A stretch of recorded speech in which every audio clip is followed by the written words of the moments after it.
So I'm sure a lot of Dubai is waiting to see you attend all these, Gyms. all the gyms, and Yeah, you have a special package. I look forward to it as well. Yeah, and the workout that is it's specified. It's something that you have customized. That's going to be introduced. Yes, in many ways. So HRX workouts in Cult are a concoction of things that I adapted to suit myself. Because the conventional kind of building the body was just not working for me. Okay. And I needed something else because I had just so many injuries that I had that I couldn't cope up with just doing the normal stuff. So I tried a lot of unconventional stuff. Okay. And I put all of those together, and it became a form of workout, which has what now is become a unconventional? part of Cult. What is unconventional? Unconventional, simple stuff. To put it simply, I could not lift heavy, and because of that, I thought I would never be able to build muscle. But then I said, okay, let me take a lightweight and go really, really slow. I just did the opposite. So one rep used to take me some 3 minutes. And I started building weight. With that kind of speed, you can't take too much of weight. So, 5 pounds, 6 pounds, I just went with that. And it just so happened that I realized that I was feeling better. I had no injuries. I was recuperating. I was building strength. I was building muscle. And slowly, I got back to what I was doing. But I never left this as a part of my discipline. So it's a part of my life now. Okay. So stuff like that, and a lot of functional stuff, a lot of around the time when I started working on my physicality back in 1999, it was unheard of to, it was just about biceps and six pack. And even now, very recently, the evolution has been realized by individuals that they need to get more functional. It's not anymore about your biceps and your triceps and it's really about being fit. And that is again something that I thought was unconventional by that time, but around me at the same time, world over, people were doing the same thing, and it came to the forefront around the same time as when I was forming this workout for Cult. I was moving with the times, and sometimes you do it in isolation and you don't know what you're doing, but then you realize after years that a lot of people around the world were thinking the same thing.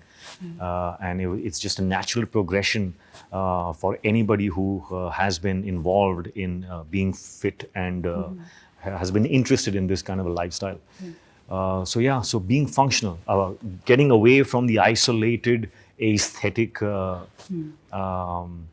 objectives to getting more one body, just feeling your body as one. For me, it's really, really important because of the kind of injuries I have. I have no choice but to do that. So when you're not shooting, this is something that you do too. So, because then shooting, I'm doing it all day. I'm like stretching all day. I'm trying to I'm trying to feel normal all day. And there are bits and spurts when I actually feel it, and I feel great. But it takes effort. So it takes effort for me. All of this change your mood, and how does it change your mood? Well, I think it's science has proved that, and going by anybody who's ever worked out knows that after your workout is done, the way you feel is just phenomenal. Your toxins are out of your body and your mind, and you're thinking clearly, you're rested, your muscles are relaxed, because that's the rebound of being tense. When you need to tense something to actually then feel the relaxation. So, it's just that it's like happiness is a rebound of hard work. So it definitely does affect the mood, and that is not something that is even questionable now. What about diet then?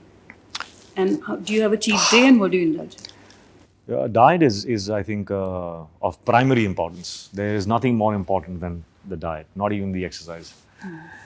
Because diet is where the mental gym comes in, the discipline comes in, and that is that's a skill that one needs to practice and get better at every single day. And did you have to keep away from food? So I am a foodie, and But I'm also very, very charged when I am feeling great with lesser food. I feel great when I eat less. Okay. And I've experienced that. And because I've experienced that, I know when to put the brakes on. I know when it's getting too much. I'm always aware of how much food I'm ingesting. So yes, there are times when I just let go. But I only let go because I know that there is a switch that will turn on as soon as I've crossed a certain Number of. limit. Yeah, when So, what do you indulge in? What is that one thing that you indulge in when you decided to give yourself a break? it could be anything. As I said, I'm a foodie, so anything goes. Okay. You know, yeah, and then it's followed by the dessert. So So you have a sweet tooth as well. yeah, I don't want to say that, but yeah, I think I do. I mean, I can't say no, so I guess yes. What has this journey with fitness taught you? Because I'm sure there are different levels of, like you said, that you arrived to your own customized style of fitness when you started out till now. What has it taught you? Has it taught you discipline? Has it taught you more? Something more?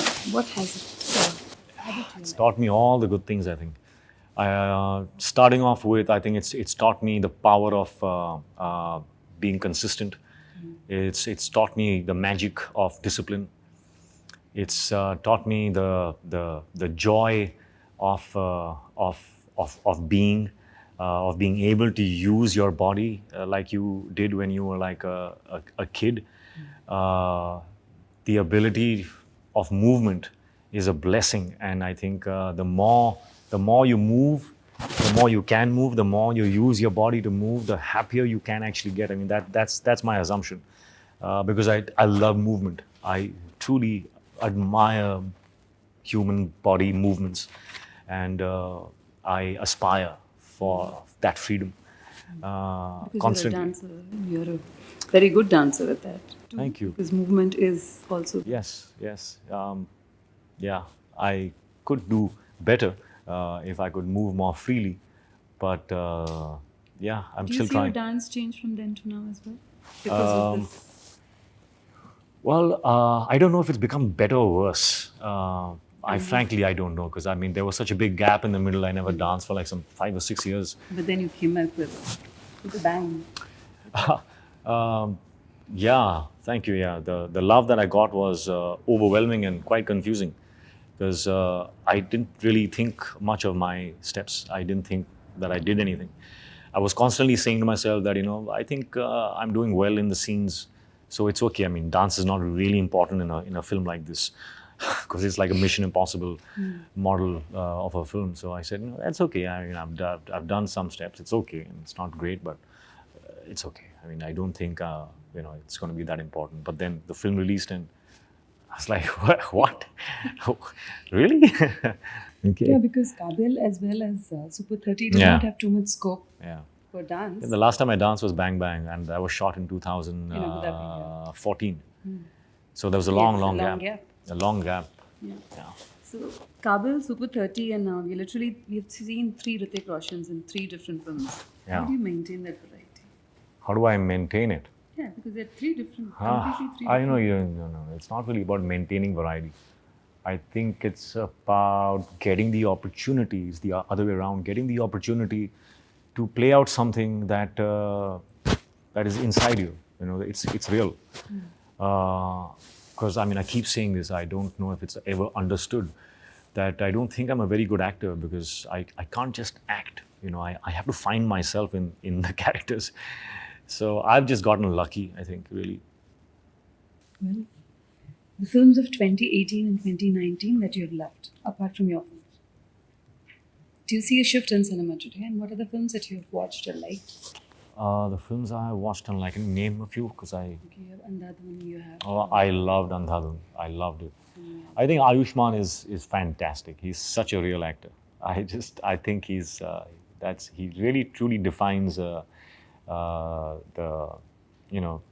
new age acting. You also had Rajkummar Rao, you also had Vicky Kaushal. Another all fantastic actors. Vicky was in my flight just now, and Okay. I'm a big fan of his. He's amazing in what he does. I think this they all are incredible. I look at them and I admire what they do and how they do it. And you worked with Tiger, and you said that his fitness and your Tiger came as a blessing in my life because I was so I'd gotten so complacent and so comfortable with the films that I was doing that God said, "Here, I'll give you Tiger Shroff. Now you learn from him." So I frankly actually just watched and I learned from him. That's a huge, that's a lot of humility. That takes a lot of humility to say that as well. Probably. I mean, I don't really, I consider myself a student. I consider myself as someone who's still learning. So I'm just being honest, actually. I should not get extra points for being humble. I have no reason to be getting that. But do you Just feel be honest. success more sweeter today? More sweeter. You were always successful. Yeah. I think it is. And why? And I think it is because I never really got the opportunity in my life to.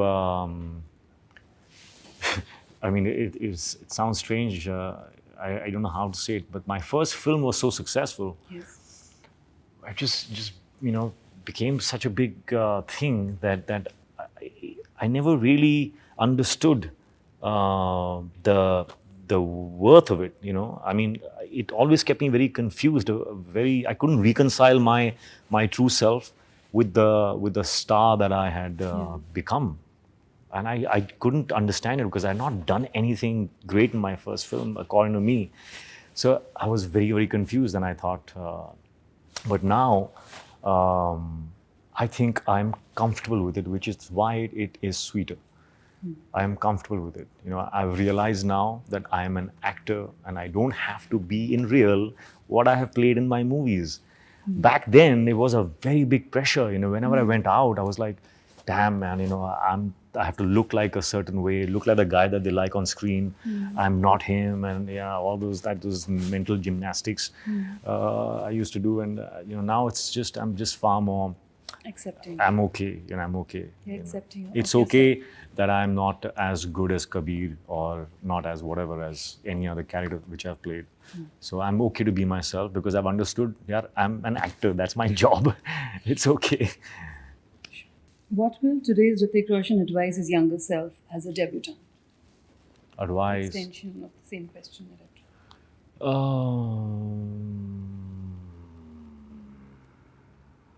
I don't know. I just,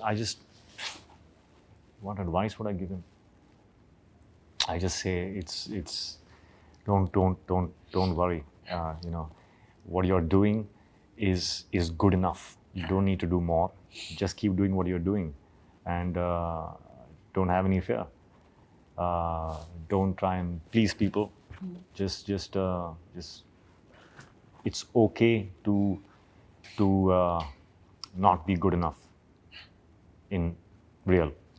It's okay to not be good enough as long as you're working hard and doing your best. less pressure is what you would say. Less pressure, Yeah. Tell us about your association with Cult.Fit and how does the Dubai chapter inspire? Well, I have right from the genesis of Cult.Fit is when Mukesh Bansal, whose brainchild this is, and I had a conversation, and we aligned on our vision for a long-term fitness, not just fitness but health, and a holistic one-stop shop for health and fitness. It was just in our imaginations, and he went ahead and I partnered with him, and he actually manifested it incredibly, and it is something that I believe in very, very firmly, and it is a long-term vision, and it has done so incredibly well so far. The feedback that I've got, especially Cult.Fit, I have trained in Cult.Fit. I have met the trainers, seen the trainers. I've seen the feedback of the people who have trained in Cult, and it really has become a community. And it's the new wave of the kind of workout that we need as human beings, that will get us the aesthetics as well as functional strength. Right. I just think that it's the best thing to happen to India, and now we are here, Dubai.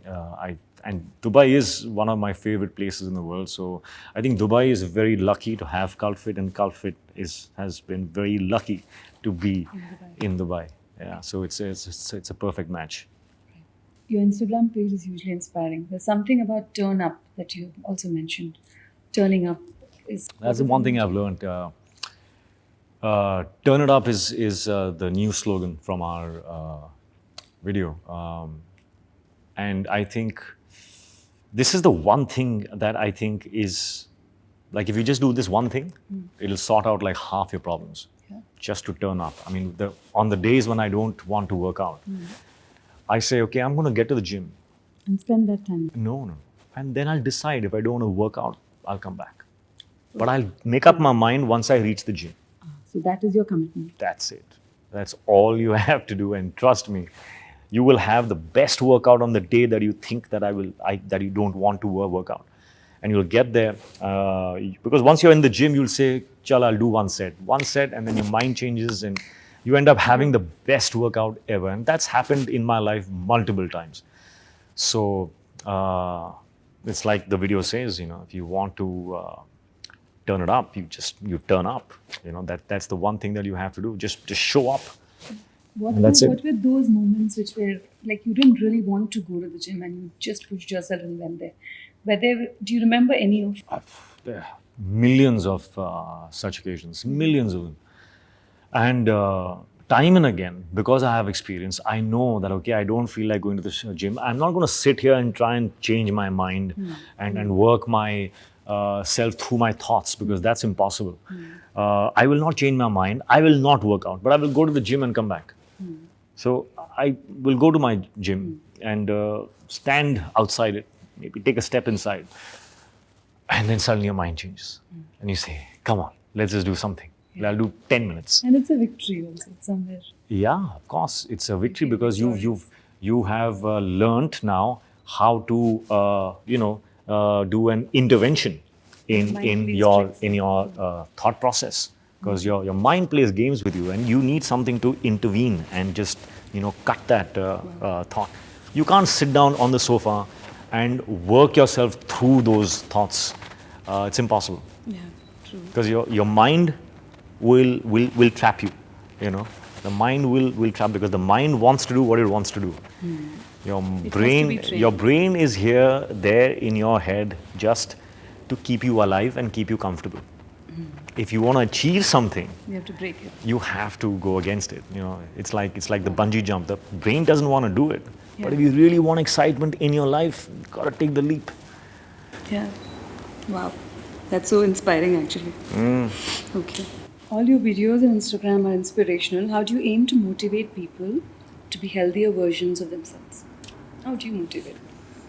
Well, I really don't. My purpose is not to motivate, really. Actually, on Instagram, I want to share. Like HRX for me is a balance of what my films show of me. So my film shows Kabir and how perfectly shot he is and all of that. And through HRX and my posts, I try and present the real side of it, of the struggles and the pains and the weaknesses and the failings, all of that. So there's somewhere people are aware of the truth. It's really important for your truth to be out there. If somebody is ever going to gain something out of your existence, you need to be authentic. So I try and do that. I try and be as authentic as I can, and the only way I can do that with this crazy persona that is projected on this big screen. The only way I can do it is quickly, like, get this out there, so people know that it's possible. It's just, it requires just hard work, and yeah. And do you see the revolution happening now? People getting more conscious about themselves than the time you started out. Of course, of course. And it's also in a healthier way now. As I said earlier, was all about, the aesthetics of it. Today, it's more about living longer, anti-aging, feeling better. If you analyze your inner self, what are the qualities that you feel, that you admire about your own self? I think my ability to be aware of myself. I think that is something that has saved me every single time. Just being aware, and that is something I don't ever want to lose. Yeah, the discerning mind is what. Discerning mind, awareness, mindfulness. Just being present, trying to practice that.